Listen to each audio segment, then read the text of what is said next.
பார்வதி சிவபெருமான்கிட்ட கேக்குது, மார்கழி மாசம் வருகின்ற ஏகாதசி ஆகிய இந்த வைகுண்ட ஏகாதசி மகிமையை பத்தி எனக்கு ஏதாவது கொஞ்சம் சொல்லுங்களேன் அப்படின்னு சிவபெருமான்கிட்ட கேக்குது.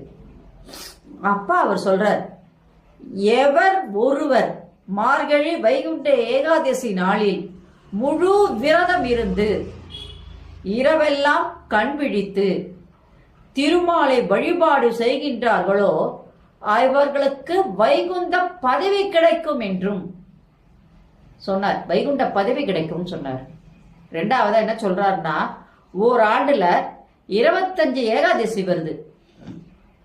இந்த 25 ஏகாதசிகளையும் எவர் ஒருவர் விரதம் இருந்து கண் விழித்து அந்த விரதத்தை கடைபிடிக்கின்றார்களோ அவர்கள் அஸ்வமேத யாகம் செய்த பலனை அடைவார்கள் என்று சொல்றார்.